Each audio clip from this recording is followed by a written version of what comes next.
बड़ी खबर पंचायत चुनाव पर इस वक्त की बड़ी खबर। यूपी सरकार को सुप्रीम कोर्ट से बड़ी राहत। सुप्रीम कोर्ट ने दखल देने से मना किया, याचिकाकर्ता को हाई कोर्ट जाने के लिए कहा। इस वक्त की बड़ी खबर हम आपको बता रहे हैं। सुप्रीम कोर्ट से यूपी सरकार को बड़ी राहत मिली है। सुप्रीम कोर्ट ने याचिका पर सुनवाई करने से मना कर दिया है और साथ ही साथ याचिकाकर्ता को हाई कोर्ट जाने के लिए कहा है। ये बड़ी खबर हम आपको बता रहे हैं। पंचायत चुनाव से जुड़ी हुई यूपी सरकार को सुप्रीम कोर्ट से बड़ी राहत मिली है। सुप्रीम कोर्ट ने दखल देने से मना कर दिया है, याचिकाकर्ता को हाई कोर्ट जाने के लिए कहा है। आज ही राज्य निर्वाचन आयोग की तरफ से प्रेस कॉन्फ्रेंस कर चुनाव की तारीखों का ऐलान कर दिया गया। उसके बाद हर किसी की निगाह इस बात पर टिकी हुई थी कि सुप्रीम कोर्ट की तरफ से क्या फैसला आता है। अब सुप्रीम कोर्ट ने यूपी सरकार को बड़ी राहत दी है। हमारे सहयोगी सुशील इस वक्त जुड़ चुके हैं, जो कि इस पूरी सुनवाई पर लगातार नजर बनाए हुए थे। सुनील, और क्या कुछ कहा है सुप्रीम कोर्ट ने?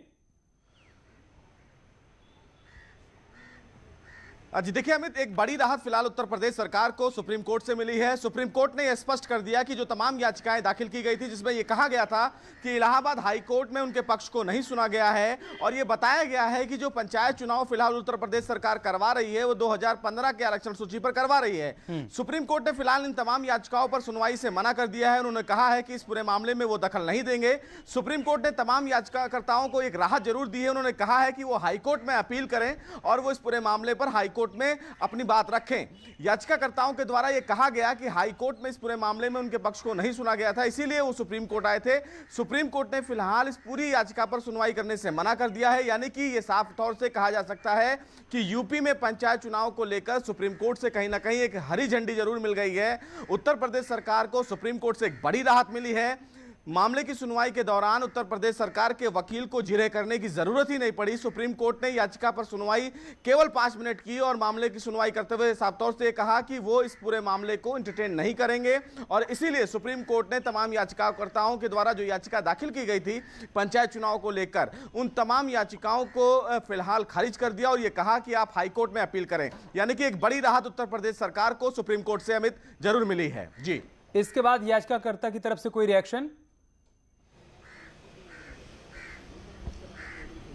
आज देखिए, याचिकाकर्ताओं की तरफ से सुप्रीम कोर्ट को यह बताने की कोशिश की गई थी कि कौन कौन सी जगह कमियां थीं जहां पर उनकी बातों को नहीं सुना गया, लेकिन चीफ जस्टिस की तरफ से यह कहा गया कि वो इस मामले को नहीं सुनेंगे।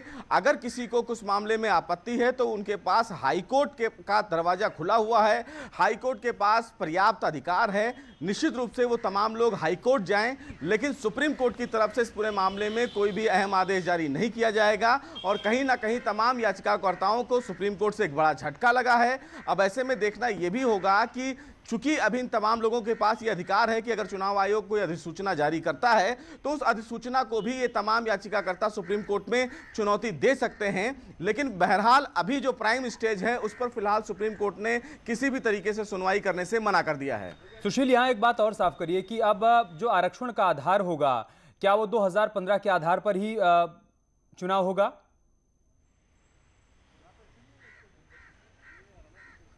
जी बिल्कुल अमित, देखिए जो इलाहाबाद हाई कोर्ट का जो आदेश जारी किया गया था कि 2015 के आरक्षण सूची के आधार पर जो यूपी में पंचायत चुनाव का आयोजन करवाया जाना है वो उसी आरक्षण सूची पर करवाया जाएगा। चूंकि इस पूरे बाबत उत्तर प्रदेश सरकार ने अपनी तैयारियां भी पूरी कर ली हैं। सुप्रीम कोर्ट के इस आदेश में इंटरफेयर ना करने के बाद निश्चित रूप से इलाहाबाद हाई कोर्ट का वही आदेश रियलाई करेगा। यानी कि जो पंचायत चुनाव के लिए फिलहाल अब जो तमाम जो नियमावली तय की गई हैं वो नियमावली 2015 की आरक्षण सूची के आधार पर ही होंगी। जी ठीक है सुशील, आप बने रहे हमारे साथ। दर्शकों को एक बार फिर से बता दें, ये बड़ी खबर हम आपको बता रहे हैं। सुप्रीम कोर्ट से यूपी सरकार को बड़ी राहत मिली है। सुप्रीम कोर्ट ने सभी याचिकाओं पर सुनवाई करने से मना कर दिया है। सीधे तौर पर सुप्रीम कोर्ट ने कहा है कि हम इस मामले में दखल नहीं देंगे। हाई कोर्ट जिसको जाना है वो जा सकता है, वहां के दरवाजे खुले हैं। लेकिन फिलहाल सुप्रीम कोर्ट ने इस पूरे मामले पर सुनवाई करने से मना कर दिया है। हाई कोर्ट का जो आखिरी आदेश था अब वो बरकरार रहेगा। मतलब 2015 को आधार वर्ष मानकर आरक्षण की जो सूची जारी की गई है उसके आधार पर ही चुनाव प्रक्रिया संपन्न करवाई जाएगी। इससे पहले बड़ी खबर लखनऊ से आई, जहां पर राज्य निर्वाचन आयोग ने प्रेस कॉन्फ्रेंस की, साफ कर दिया कि उत्तर प्रदेश में 4 चरणों में चुनाव संपन्न करवाया जाएगा। 2 मई को नतीजे आ जाएंगे। और इन सब के बीच अब ये बड़ी खबर सुप्रीम कोर्ट से हम आपको बता रहे हैं, जहां पर यूपी सरकार को बड़ी राहत मिली है। सुप्रीम कोर्ट ने याचिका पर सुनवाई करते हुए ये कह दिया है कि फिलहाल इस पूरे मामले में सुप्रीम कोर्ट कोई भी दखल नहीं देगा। और साथ ही साथ ये भी कहा गया कि अगर इसके बाद भी कोई हाई कोर्ट जाना चाहता है तो हाई कोर्ट का रुख कर सकता है, वहां पर जाकर अपनी बात रख सकता है, याचिका दायर कर सकता है। क्या सुशील, अभी इस बात की संभावना है कि याचिकाकर्ता अभी हाई कोर्ट का रुख कर सकते हैं? जी देखिए, उनके पास ये अधिकार है, उनका संवैधानिक अधिकार है। अगर वो फिलहाल उनको सुशील, हम आपको रोक रहे हैं। पंचायत यूपी चुनाव सरकार में- के मंत्री मोहसिन रजा जी इस वक्त फोन लाइन पर हमारे साथ जुड़ चुके हैं। मोहसिन रजा जी, सुप्रीम कोर्ट ने इस पूरे मामले पर सुनवाई करने से इनकार कर दिया है, बड़ी राहत राज्य सरकार के लिए।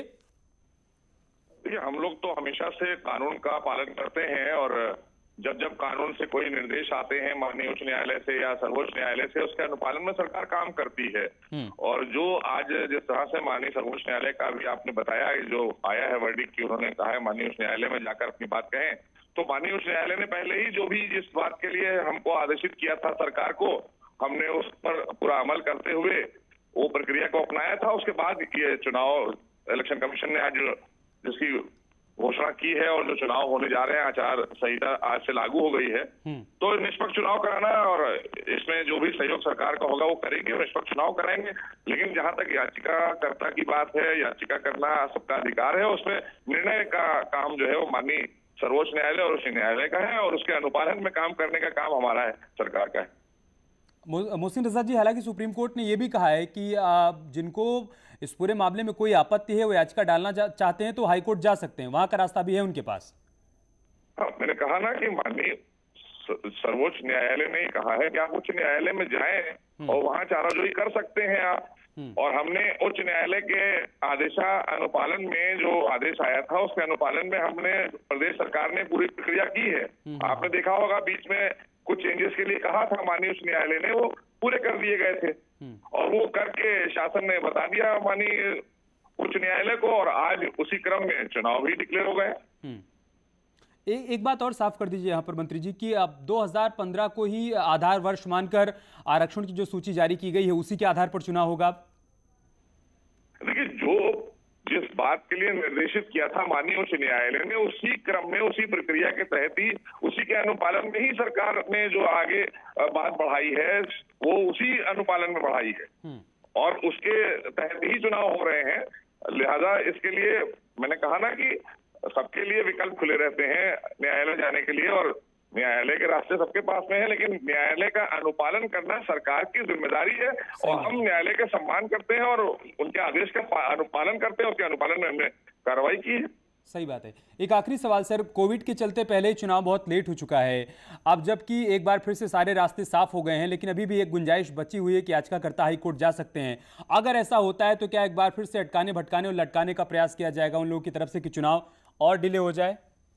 देखिए, हम सरकार चुनाव कराने के लिए तैयार है पूरी तरीके से और माननीय उच्च न्यायालय का जो भी आदेश आएगा उसके अनुपालन में हम आगे बढ़ेंगे। और अभी चुनाव चूंकि आज डिक्लेयर हो गए हैं और उसके साथ साथ अब माननीय उच्च न्यायालय अगर वो जाते हैं और वहाँ उच्च न्यायालय क्या हमको निर्देशित करता है, हम उसके अनुपालन में भी काम करेंगे। ठीक है सर, बहुत शुक्रिया आपका न्यूज़ 18 के साथ जुड़ने के लिए, अपनी बात रखने के लिए।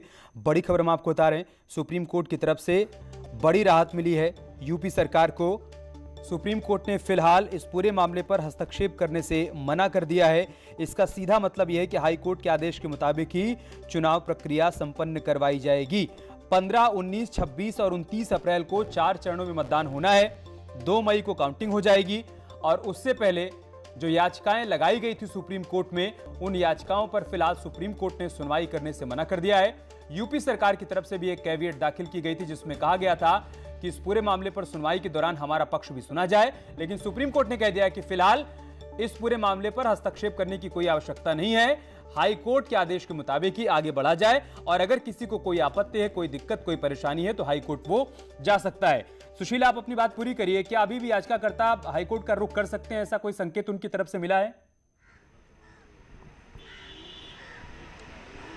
जी बिल्कुल, देखिए अमित, साफ तौर से उनके पास ये अधिकार है कि वो अगर इलाहाबाद हाईकोर्ट के फैसले से संतुष्ट नहीं है तो उनके पास रिव्यू पिटीशन का कहीं ना कहीं ये अधिकार है कि वो हाईकोर्ट का दरवाजा दोबारा खटखटाकर ये बात कह सकते हैं कि इस पूरे फैसले पर दोबारा विचार किया जाए। लेकिन उम्मीद बहुत कम है अमित कि उन तमाम लोगों को फिलहाल इस पूरे मामले में राहत मिलेगी। हालांकि उनके पास एक और अभी रास्ता है, वो रास्ता ये है कि जो फिलहाल राज्य चुनाव आयोग की जो अधिसूचना जारी होने वाली है, अभी फिलहाल अधिसूचना जारी की नहीं गई है, लेकिन जब भी अधिसूचना चुनाव आयोग के द्वारा जारी की जाएगी तो उसको भी चुनौती दी जा सकती है सुप्रीम कोर्ट में, और यह कहा जा सकता है कि इस मामले में सुप्रीम कोर्ट इंटरफियर करे तो अभी उनके पास अधिकार है। लेकिन बहरहाल सुप्रीम कोर्ट में जो पूरे मामले को लेकर ये जो फैसला इलाहाबाद हाईकोर्ट का था, जिसमें कहा गया था कि 2015 के आरक्षण सूची के आधार पर ही उत्तर प्रदेश में पंचायत चुनाव कराया जाए, उस पर सुप्रीम कोर्ट इंटरफेयर करे।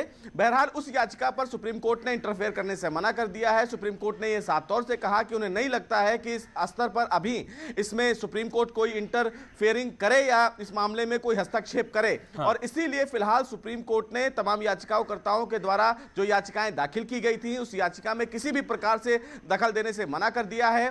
तमाम जो याचिकाकर्ता हैं उन्होंने कहा है कि वो हाईकोर्ट में अप्रोच कर सकते हैं, तो उनके पास ये अधिकार है कि वो इस पूरे मामले को लेकर हाईकोर्ट दोबारा अप्रोच कर सकते हैं। लेकिन चूंकि सूचना जारी हो गई है तो ऐसे में नियम के मुताबिक वो याचिकाएं इनफ्रैक्चुअस हो जाएंगी, नई याचिकाएं दाखिल की जाएंगी, जिस पर यह कहा जा सकता है कि जो अधिसूचना जारी की गई है पंचायत चुनाव को लेकर, उस पर एक बार दोबारा विचार करे। तो अब ऐसे में देखना होगा कि जब भी याचिकाएं भविष्य में तमाम जो याचिकाकर्ता है जो फिलहाल इस पूरे फैसले से असंतुष्ट हैं, वो हाईकोर्ट का दरवाजा खटखटाते हैं या नहीं खटखटाते हैं। लेकिन फिलहाल देश की सबसे बड़ी अदालत से उत्तर प्रदेश सरकार को आज के दिन में एक बड़ी राहत जरूर मिल गई है। सुशील, चूंकि यूपी के लोगों के लिए आज की बहुत बड़ी खबर है ये, तो हम चाहेंगे कि जब सुनवाई शुरू हुई तो साक्षर क्या कहा गया सुप्रीम कोर्ट की तरफ से, एक बार फिर से आप उसको रिपीट कर दीजिए। आज देखिए अमित, एक इस मामले में याचिकाकर्ताओं की तरफ से एडवोकेट भी थे, डॉक्टर एपी सिंह साहब, वो भी उन्होंने याचिका दाखिल की थी, उनको फिलहाल राहत नहीं मिली है। सिंह साहब, राहत सुप्रीम कोर्ट से नहीं मिली। हमें बहुत राहत नहीं, ये उत्तर प्रदेश की जनता की लोकतांत्रिक अधिकारों की रक्षा के लिए माननीय सर्वोच्च न्यायालय ने, आपने सुना, केस को इलाहाबाद हाईकोर्ट के लिए कह दिया है। दुखद ये है, जो लोकतांत्रिक सरकार है, जनता, उत्तर प्रदेश की जनता की भलाई के लिए जो चुनी गई सरकार है, वो क्या, एक तरफ तो सुप्रीम कोर्ट में सुनवाई हो रही, उससे पहले सूचना आ रही, अधिसूचना जारी कर दी गई। ये कंट्रोवर्शियल बात है। सरकार का मतलब है होली का अवसर आ रहा है और ग्राम पंचायत जैसा संबंधित निचली उसकी है चुनाव की बात है, और इसमें इतनी आपत्तियां हैं। जो आपने देखा, मैंने कोर्ट में कहा कि जब पहले अधिसूचना जारी हुई तो प्रयागराज जनपद के उदाहरण के तौर पर लें तो 900 आपत्तियां थी। अब जो 2015 के आधार पर। ठीक है सुशील, तो ये बड़ी खबर, बड़ी जानकारी हम आपके साथ साझा कर रहे हैं। सुप्रीम कोर्ट ने दखल देने से मना कर दिया है, याचिकाकर्ताओं को हाईकोर्ट जाने के लिए कहा है।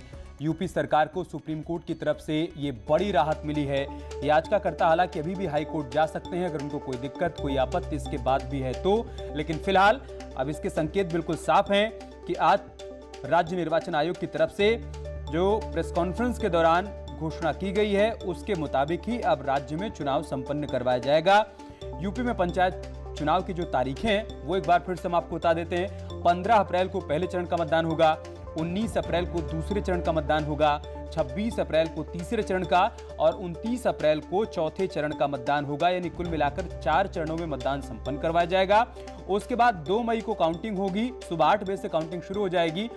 ध्यान देने वाली बात यह है कि 2 मई को ही 5 राज्यों में विधानसभा चुनाव के नतीजे भी आएंगे।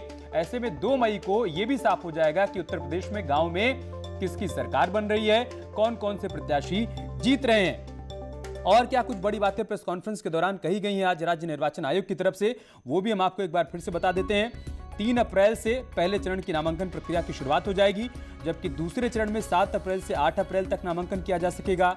तीसरे चरण में 13 अप्रैल से 15 अप्रैल तक नामांकन होगा और चौथे चरण में 17 अप्रैल से 18 अप्रैल के बीच नामांकन किया जा सकेगा। 15 अप्रैल को पहले चरण में 18 जिलों में मतदान होना है।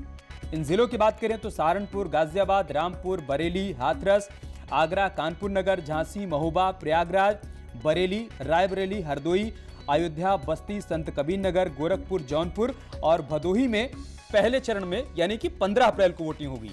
जबकि दूसरे चरण में 19 अप्रैल को 20 जिलों में मतदान होगा। इसी तरह से 26 अप्रैल को तीसरे चरण में भी 20 जिलों में मतदान होगा और 29 अप्रैल को चौथे चरण में 17 जिलों में मतदान संपन्न करवाया जाएगा।